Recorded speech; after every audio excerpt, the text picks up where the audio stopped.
is doing United States research, and it's primarily using the Family History Guide to do that. So there is no slide deck per se for this class. However, you will be able to take the material home with you because you just need to log into the Family History Guide and you'll be fine to do that. Okay, so there's a lot of information in the Family History Guide, but the object is to give you something that you can use at home, and ideally something that you could use to find ancestors and find out more about their lives. And the Family History Guide is an accelerator for that process to happen. It takes a lot of the heavy lifting out of the process so that you can reap the rewards more efficiently, more effectively. Right now we're on the home screen of the Family History Guide website, and today we're going to talk about mostly the United States country page. But before we do that, I wanted to take you through some basics of research. So doing United States research, it's going to be important to have some basic down, or at least that you're familiar with them. So what we're going to do first of all is go up to the top menu, and this is how you navigate through the Family History Guide. You just hover over these menus at the top. And the Family Search menu, number 4, Discover. That's the first place we'll go. And across the top you have these what we call goals, which are sections of learning. And so what I'm going to do is just walk briefly through these different goals to show you the types of skills that you can acquire in this basic Discover research area. Right now we're in Get Organized, and there's a handy little trick here. Do you see these buttons that say Open Choices and Close Choices? The choices are basically the topics that you would choose to learn about. So one way I can get an at-a-glimpse view of the choices is to click this Close Choices button, and now you see just the choice titles without any intervening text. So in Get Organized, what you will learn is how to organize your materials. I can click it again and see all the details, of course. How to create and use to-do lists, notes, logs, software, keep track of your correspondence, and use pre-printed charts. So if any of these pique your interest, you're welcome to spend some more time looking at those individually to help you with your research skills. Okay, we're just going to walk through left to right here and look at the different choices.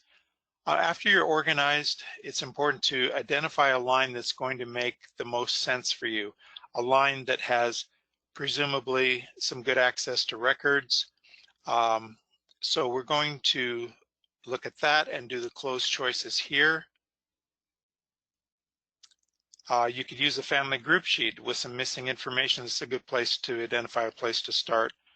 Form questions for each selected ancestors that help you drive your research. This is really important, as opposed to just saying, oh, I think I want to do some research on so-and-so. If you come up with 5 questions, why did that ancestor move? What were his financial situations and obligations? What church did he attend? Those types of things can help drive your research. Let's go over here to number 3, form a strategy, close choices. And I'll just let you read through those. Hopefully they're big enough that you can see those on the screen and take a second or two to glance through those. Interesting that family memories can be a springboard for doing research. Typically in our minds, we kind of put a dividing line and say, oh, there's memories and there's research. But the two are pretty well linked if you think about it. And you can use photos, documents, journals, stories, and so forth to help accelerate your research as well. Family search record searches and research tools. These are all helpful. Lots of research tools that Family Search provides for you, such as the Family Search catalog, books, historical images, surname lists, lots of good tools there. Develop search skills.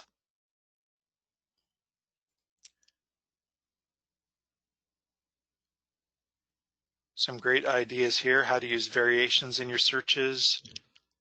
Because as you know, sometimes when you do record searches, you don't get back much or you don't get back what you expect. So developing some skills with the searches can be really helpful and save some time and some frustration.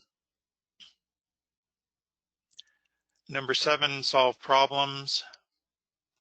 And this is a good one as you're getting into research and you're running up against some walls, perhaps. This has some great tips on how to break through those walls, starting with avoiding common mistakes that you might make.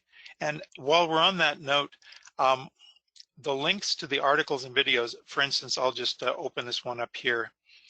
And you see links to articles with the article icon, and you have some embedded videos here. So the idea is that you can learn basic tried and true principles of family history research by using best practices and tips and articles and videos that are shared and given by industry experts and professionals. You don't have to spend time recreating the wheel, and you don't have to wonder if what you're learning is valid or helpful, because these have been screened and they're widely used. So back to closed choices. Even using photographs to aid your genealogy research, and know what alternatives you can try when your research is slowed or stopped. Those are good, good possibilities there. Okay, so that's a brief look through. Again, that's Project 4 Discover. You could also find it as called Research under Ancestry or MyHeritage or some of these others. All right, one more stop before we get into the United States page. This is a brief tour of our knowledge base, and this is relatively new, but it's very helpful. So I'm going to click on the knowledge base here, right under Discover. And you have basically kind of an encyclopedia of tidbits. So if you think of your pantry stocked with all sorts of snacks and easy to eat items, this would be the learning equivalent of that for family history. For example, if I go down here, all these are links. I could click this rules item here, and basic research rules. Here's 12 rules to follow when you're learning to do research. I can click to close it up. What constitutes good evidence for my research?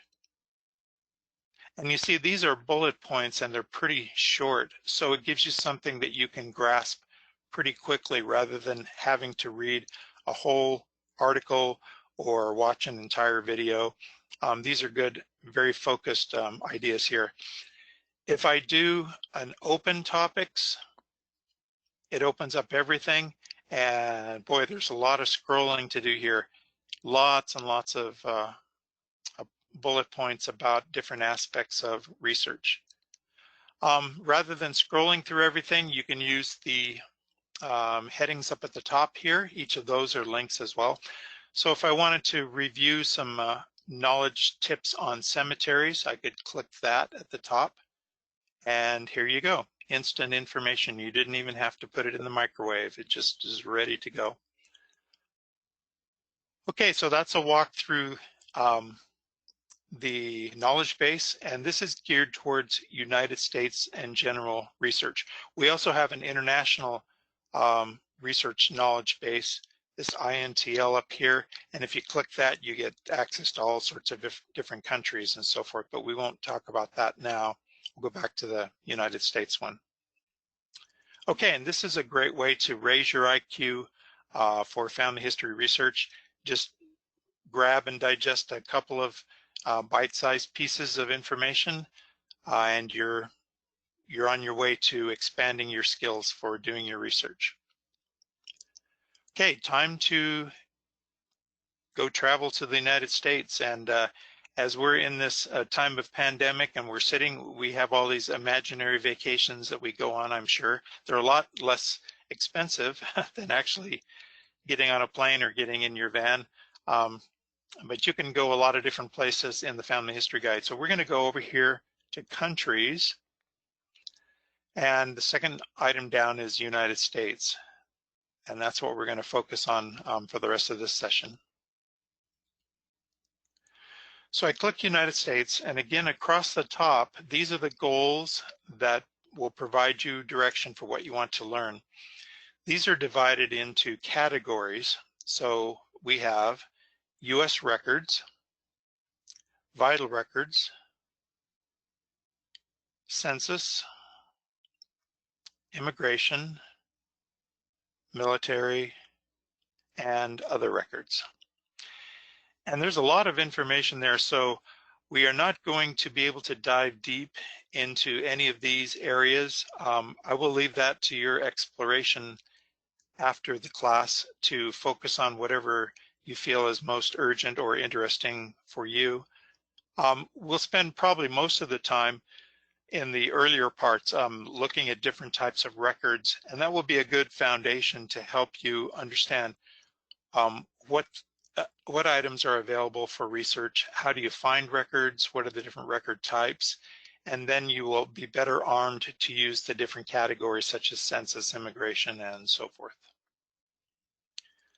Okay, so we're going to get started here. We are in number 1, US records. So if I scroll down, I'll see this choice, understand United States records and their uses.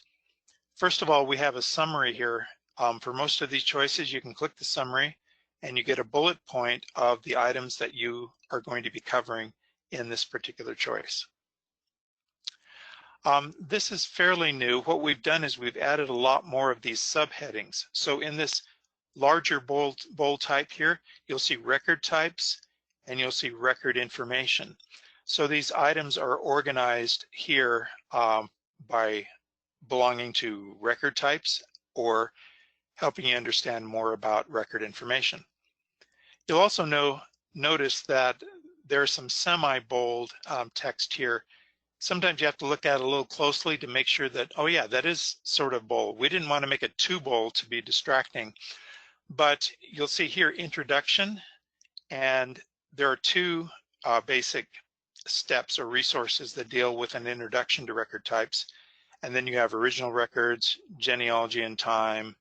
So you can use these semi-bold headings to help you see what's grouped together within a particular section or heading.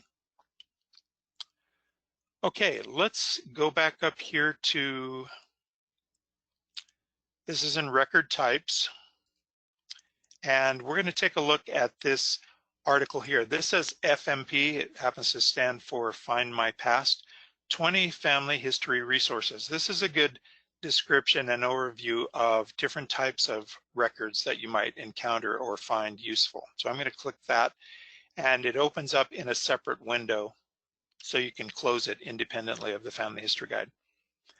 So we're just going to scroll down and see 20 family history resources. If you're not familiar with these, what they are or how to use them basically, it'd be good to spend some time with this article. So we have census records, birth, marriage, and death, often referred to as BMD.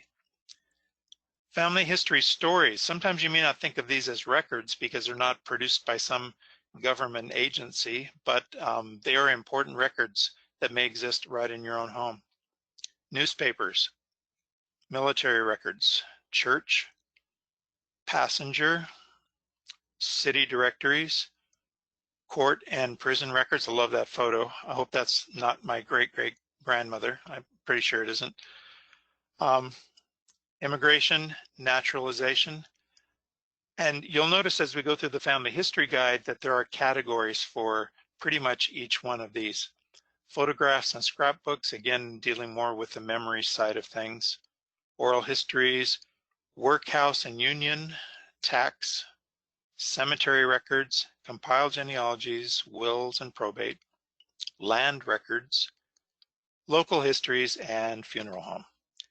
So just spending 15 minutes with this article can give you a really good sense of the wide variety of records that are possible to use in your family history research.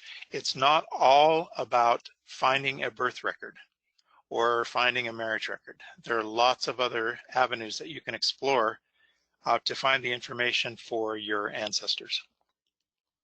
Okay, I'm going to close this article now.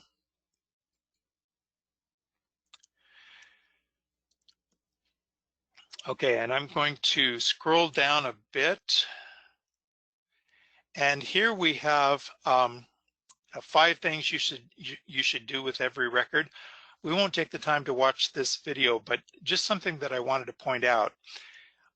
All you need to do is click it here and you'll see a thumbnail view of the video, and it shows it on YouTube and so forth. You can also watch it on YouTube live, or not live, but on the YouTube channel.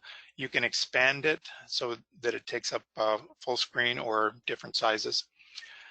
But one thing that I wanted to point out here is you'll see this eye here, information. If I hover over the eye, you will see a list of categories within the video.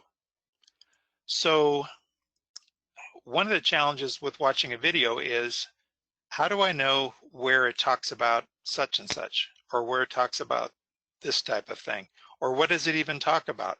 And basically you end up having to watch the whole video, or you scroll back and forth.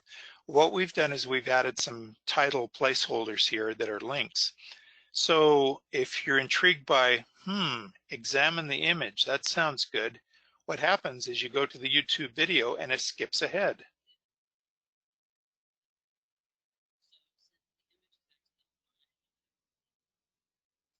Okay, so I hope that made sense. This is kind of a handy shortcut to help you analyze what are inside a lot of these videos and be able to zoom right to where you need to go.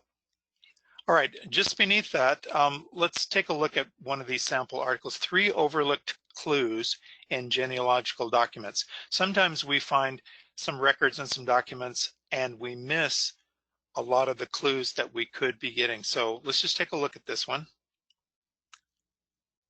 And it wants me to subscribe. So yeah, some of these things, because they're outside sites, they'll want you to subscribe and you just click no and go on and whatever. So anyway, year of immigration inside the federal census. From 1910, they started keeping track of a year that a person immigrated, and names of witnesses on deeds, wills, and other legal documents. Those are good clues for family history research. And the informant's name on a death certificate is often a relative. So in a lot of these articles, you can pick up some quick tips that help you understand where you might look next for research.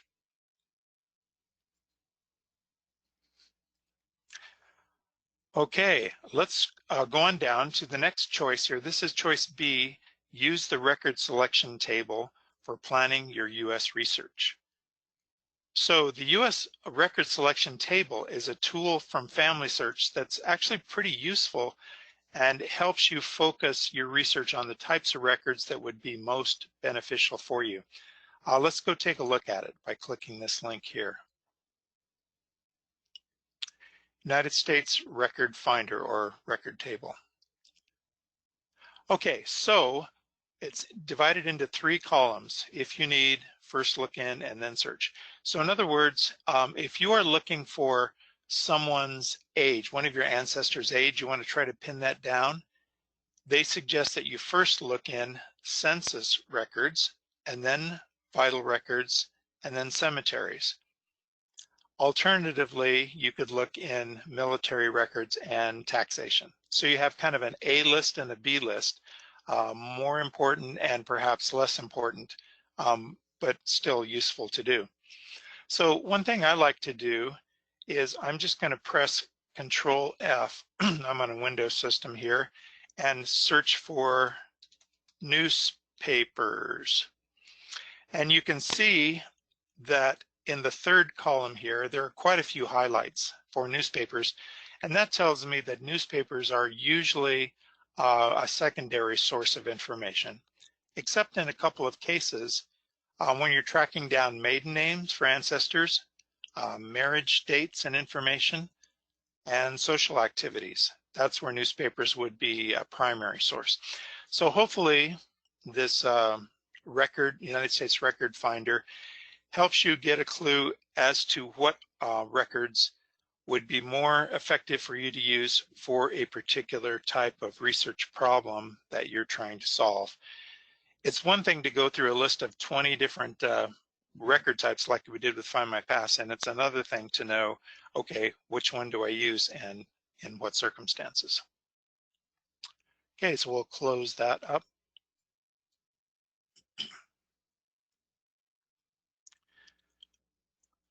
Okay, we're going to go over here to goal number 2, location and geography. And some genealogists will say that location is even more important than name. And that may seem like a contradiction, but having the correct location as you do your research is super important. Because if you're not researching in the right area, you leave yourself open to all sorts of issues, some of which are finding ancestors with a similar name, but they're not in the right place at the right time. So this goal gives you a lot of good clues and information for that. Let's go down to, let's see. I was going to talk about jurisdictions. Here we go. So jurisdiction is basically who has control over a record. So there's different layers of jurisdictions. There's a federal level, United States government. There's state levels, county levels, town, and individuals. So you have things like the census, which is produced by the United States government, but there are also state censuses. Counties typically took care of recording marriages and so forth. So the type of record that you're using is involved with the type of jurisdiction of who is responsible for creating that. So that's good to understand. A good article for understanding more about jurisdictions and how they play into records is this one, and step number 2, identify where genealogy records are located. 5 keys to discovering more records. Let's take a look at that one. Step 1, look in the right place. That takes some practice, but genealogically relevant sources are created at or near the place where the event occurred. That's why it's important to nail down the place. Begin your search for records, not for people. That's an interesting one. Find out about the records, find out more, the jargon that they use, the information they contain. Step number 4, milk the records for all they're worth. And that's one that we often overlook. We'll get maybe some highlights of a couple of dates and names, and then good, we found that. But there can often be a lot more clues that are hiding in record if you take the time to examine it, not only the index, but the historical image as well. And that goes into number 5, carefully examine and evaluate each record that's found. Okay, close that. Let's go down to B here. Use maps effectively. And there are some really cool resources for maps. I'm going to, and I haven't done this recently. I was going to try to do it before the class, but I ran out of time. But in this David Rumsey map collection, there are a lot of cool historical maps, and there are other sources for that as well.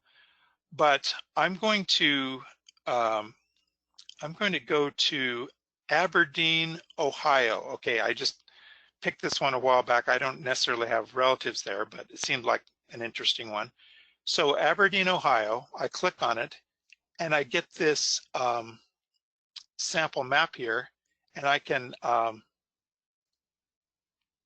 why is it wanting a login? Okay, probably because I tried to click something that I shouldn't click. Okay, anyway, I just clicked on the map, and here's a slider button that you can enlarge with. And pretty cool. What you're seeing, and I'm going to enlarge just a little bit more here so you can see, but you can actually see people's names: Mrs. Demis, M. Carr, uh, Zanesville, and there's even like names of shops and schools and things like this. Um, and it shows you 400 miles below Pittsburgh in Aberdeen, Ohio. And over on the left, you have, okay, the date, 1877, where it was published and so forth. So there are thousands and thousands of digitized historical maps online that have some really interesting clues about what was happening in a particular time and location. So these can be very interesting, fun, and helpful tools for your research. I'm going to close that up. All right. Scrolling down a little bit farther, county maps and resources. So one of the challenges we have in doing research in the United States is we may find ourselves ready to do some research within a county, and lo and behold, that county existed and then went out of business. It disappeared, or it didn't exist before a certain time, and we may be looking for records for that county when the county didn't even exist yet. So it's good to know or be able to find out what counties existed, where, and at what time, and what were their boundaries. So there are some pretty cool sites for doing that. In step number 3, historical boundaries, for example, we can go to the Randy Majors site here. And I can, where I want to go is Indiana. So I'm going to scroll up here a ways.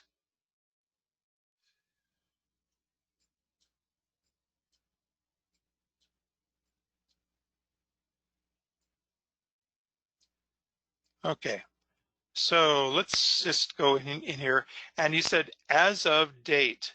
Okay, so 1879. If I go left, now I'm in 1869. Okay, map looks pretty much the same, but watch what happens as I continue to click the left arrow and go backwards in time. 1859, 49, 39, and then 29. You notice that apparently 3 or 4 counties got combined into one, and the counties become larger and more sparse as time goes on. And you can pick a particular county and go explore the information there. But this gives you a pretty good decade by decade view into the different counties that existed. And you can even search for zip codes and time zones and area codes and so forth for more recent research there.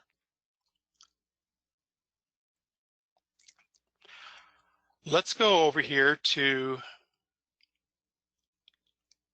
city directories. So we're going to go to choice D.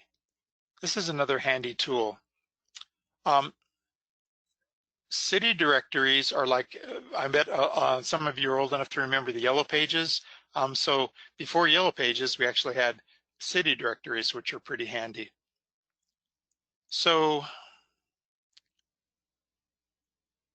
let's see, six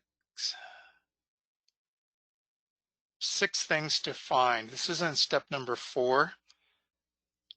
And if I click that, here is an article produced by Ancestry, 6 things to find in city directories. So your ancestor and other family members, streets and maps, names of churches and religious leaders in the areas. And here's an example of that. Cemeteries, where they were and what they were called. Advertisements, you may see your family ancestors in advertisements or articles, historical information, and so forth. So that's a good way to visualize what you can find in city directories. All right, we are going to take a detour now out of the main United States area. I'm going to go back up to the top. And you'll see we have a list of states from Alabama through Wyoming, plus you have Washington, D.C. and Puerto Rico. So I'm going to click on California. That's where I'm from, incidentally. And for California, you'll see also a series of goals across the top. Research and records, so this is your kind of basic entry point to California research. Archives and libraries, vital and census records, church and cemetery, and so forth. Quite a good variety of records there. One thing to point out here, you may see some lightning bolts up here at the top, and I'll explain what those mean if you're not familiar with them.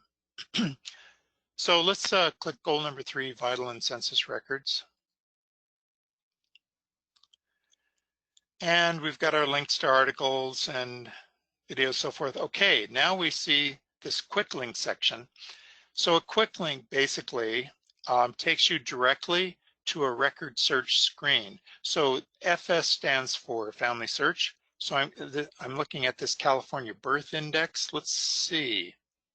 If I click that, I go directly to the search screen in Family Search. Notice that I didn't have to wend my way through a bunch of menus and screens and so forth. Presumably I learned something interesting about California birth records and I'm ready to search, and so I don't have to spend extra time trying to figure out, okay, where do I go to search? All I have to do is just make that one click and then I'm ready to go. AC, that's for Ancestry.com. Selected counties for California research, and you're ready to search in Ancestry. There's also quick links in different places for MyHeritage and Find My Past. So those can be very handy. There's also some quick links for marriage records here and quick links for deaths, so forth. Okay, back up at the top of California, you'll notice right above this tracker link here, it says CA counties. So I'm going to click that link. And this is near the bottom of the page. It goes to a section for doing county research. It has a list of all the counties in California. I'm from Ventura County, so I'm going to click, if I click the name of the county, that leads to a family search research page. The legend up here says name is family search, A takes you to Ancestry, L Linkpendium, G genealogy, and so forth. Okay, so for example, the family search version of the Ventura County research, I have to do a little bit of scrolling down, but some good information here. That opens in a separate window. I closed that up. You may not be familiar with a website called Linkpendium, but they are one of the most comprehensive websites in terms of county research. They are really amazing. So if I go to Ventura, for example, and click the L link for Linkpendium, it takes me to the Linkpendium site for Ventura County. I'm just going to scroll down and you'll be able to see the depth of resources that are available there.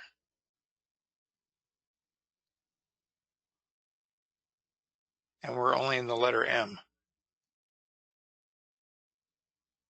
So you can see there's some great resources available. Every state in the US is represented in the Family History Guide, and every county in every state has multiple links that you can use in the Family History Guide. So lots of information there. All right, time to get back to the main United States page. So we're going to go back up here, United States. And we'll take you through some of the other sections in this United States page here. We won't be going into as much depth as we did with the records area. The records is kind of the foundation, and these others you can explore depending on what you're most interested in. but we will take a look at some of these. So vital records. And vital records are basically birth, marriage, and death records. So you have links and videos that help you identify and find and order birth records, adoption, marriage, and so forth. One thing I would say is if you look chronologically, we think, okay, a person has a birth record, so let's start our research with birth records, and then let's move to marriage, and then let's move to death. Actually, it's more effective to begin your research for most ancestors with death records. Why? Because they have been recorded farther back in time than birth records typically.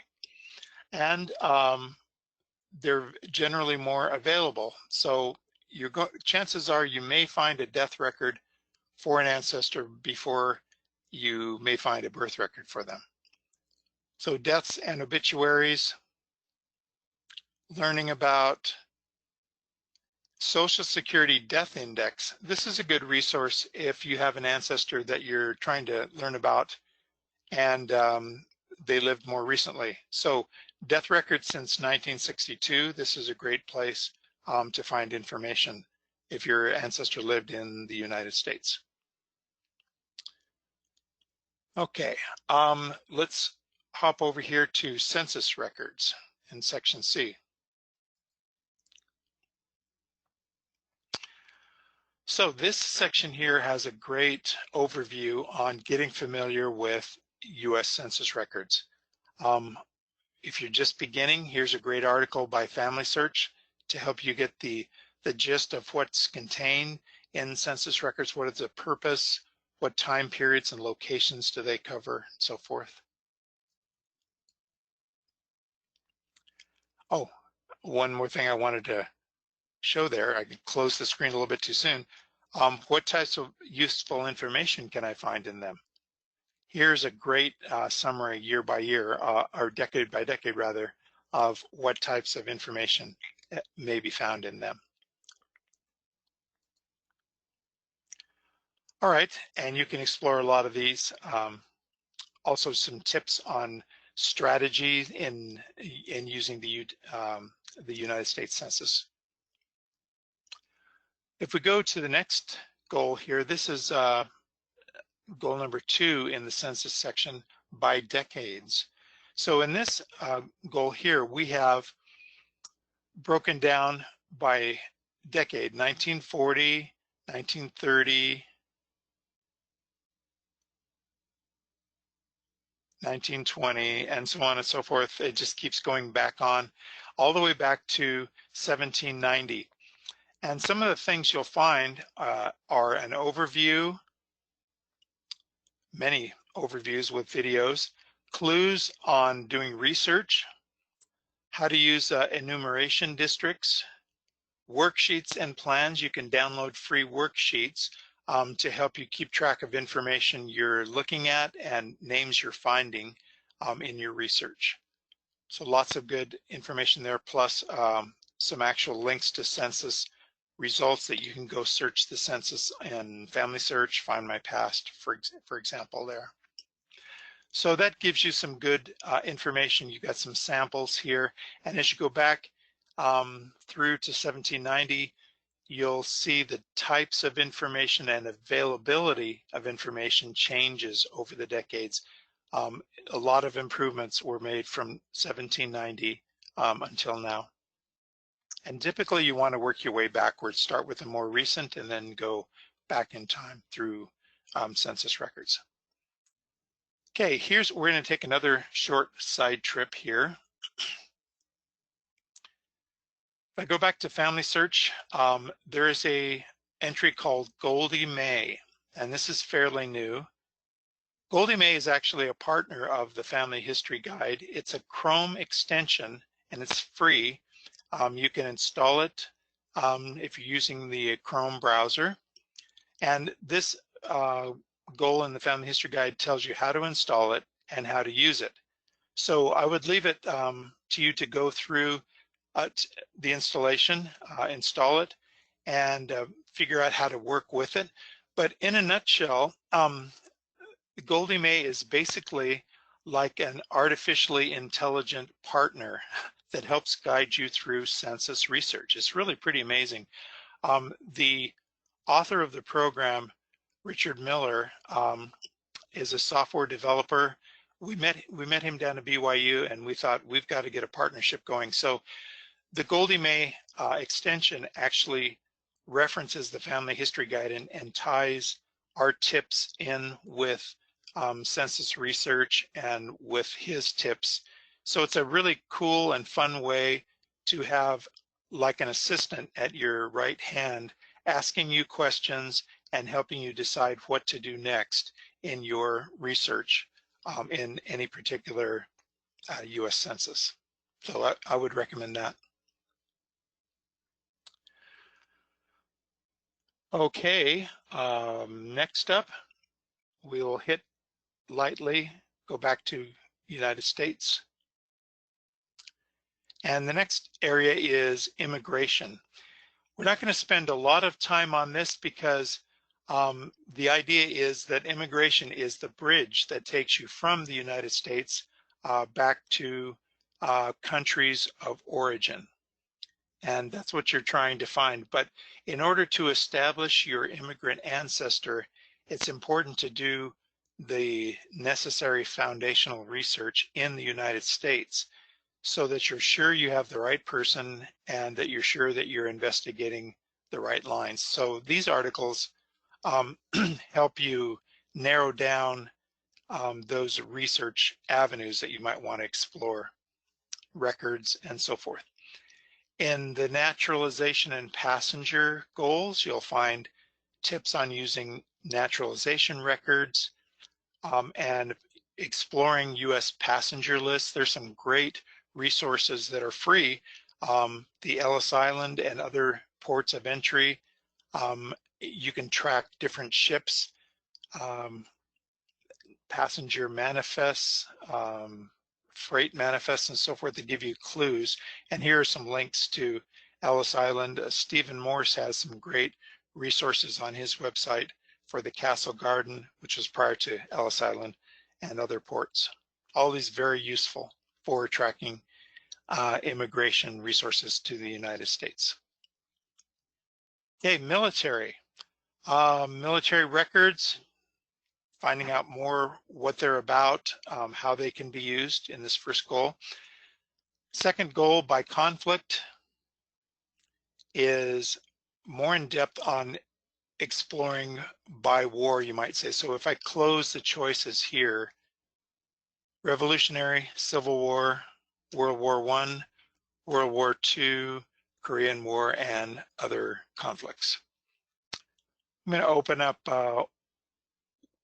Civil War, for example, has some really great quick links. You'll notice quite a variety there. So pension index for Civil War. This can be a great resource if you're stopped in your research for finding extra information. So that's just one of the quick links that you could track there. In World War I, one resource that we don't think about that often is draft cards.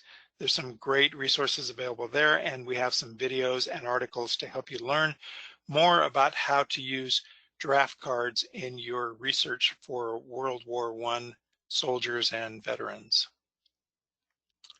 Okay, we're on the home stretch. We're going to get to other records here. So let's start off with religious and miscellaneous. First of all, we have religious and church records. So these are introductions to types of church records you might be looking at, as well as some clues to find genealogy hints in those church records as well.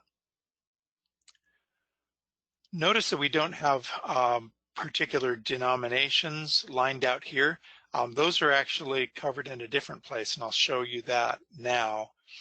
If I go up to this area in the top, it says faiths. There is a Catholic, Protestant, Jewish area. So if I click Catholic, for example,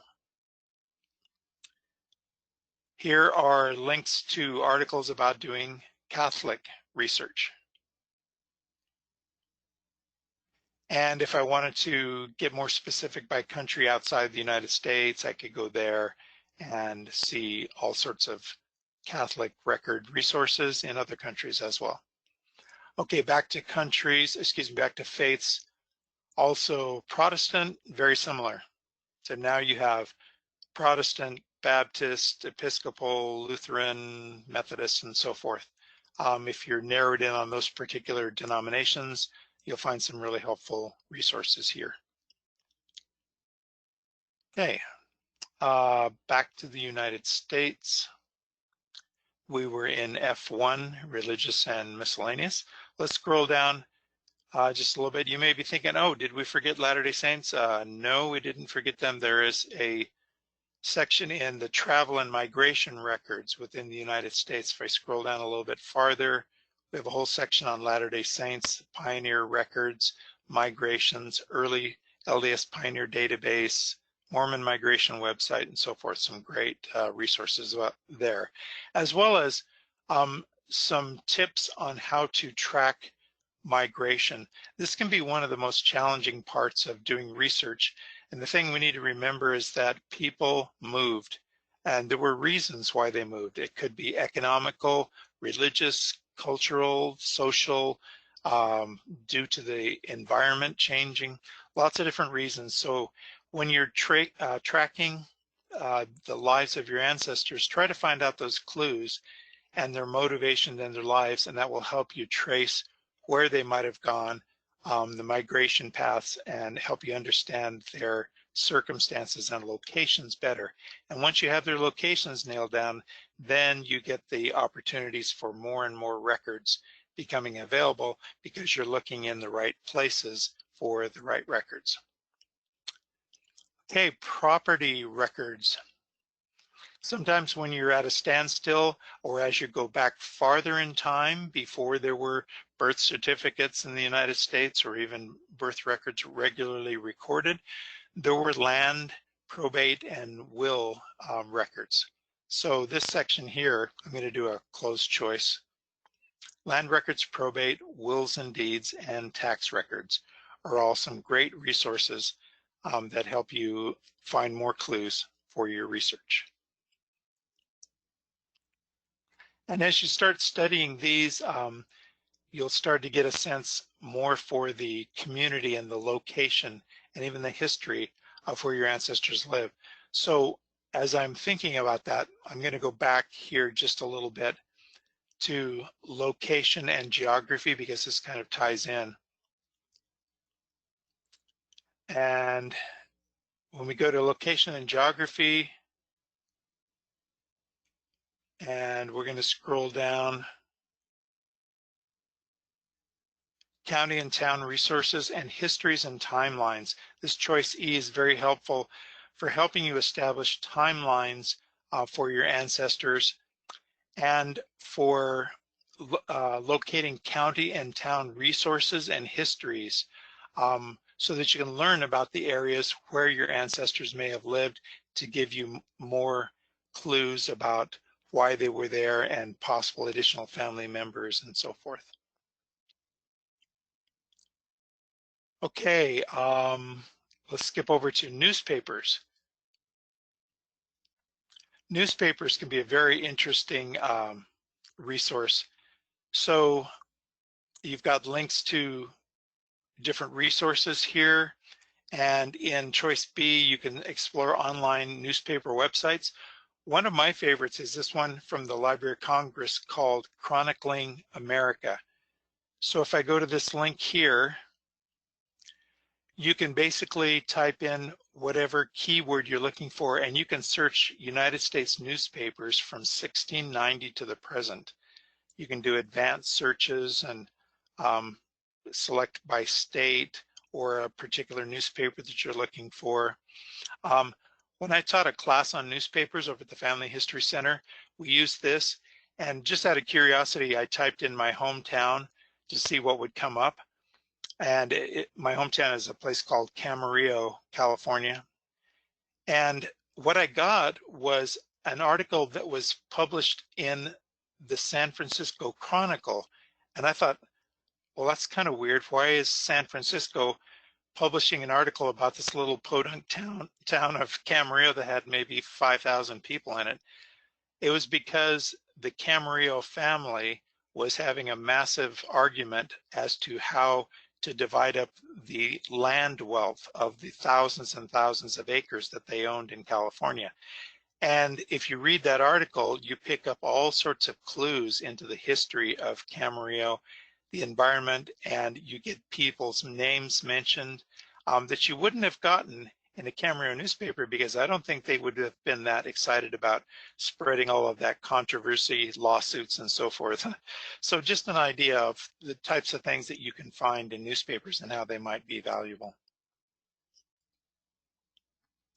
Okay, the last thing here, help.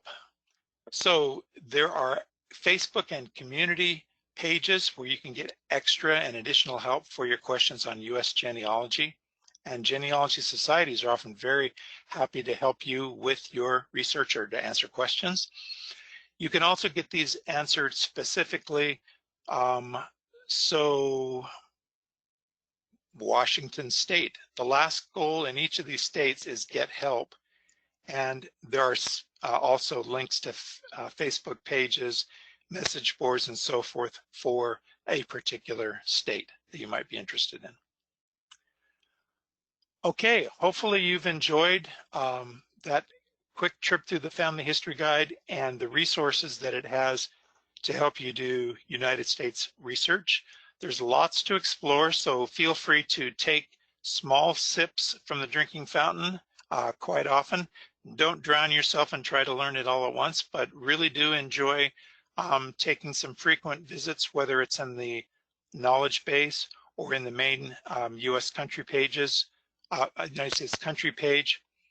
Find some goals that are interesting to you, learn some things, do some quick link searches, and happy discovering.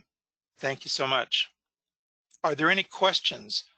We could open it up to chat if you'd like to send some questions. And I notice we have 2 ideas here. Oh, it just says any questions.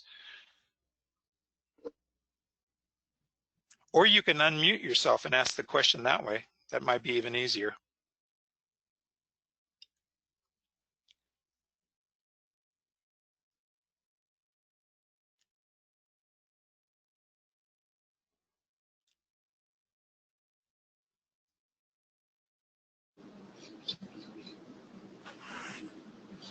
Bob, I just want to say thank you. Oh my goodness, that was totally overwhelming, but like you said, one little bit at a time. Hi, who am I talking with? That was amazing. Oh, this is Jackie. Oh, hi, Jackie. Hi, Jackie with the hat. Jackie with the hat, not. Anyway, yes. that was absolutely amazing, but I'm going to have to take little chunks at a time. That's right. Everybody do what Jackie recommends. Take little bits at a time. Some people look at the Family History Guide and say, oh, there's too much there. I can't learn all this. And I think, well, if you walk into a public library, you don't think that you're responsible to know everything in all the books. You just go to a bookshelf that looks interesting and find a book and sit down and read it. Same thing with the Family History Guide. Look for something that seems interesting to you and spend some time with it. Get familiar, and then go away, come back another time, and find something else interesting.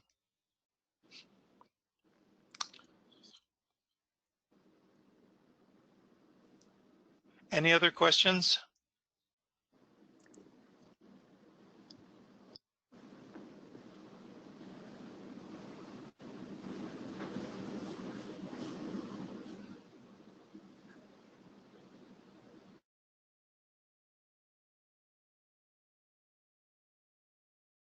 Okay, thanks everyone. I appreciate you being here, and that will wrap it up. We are now off for the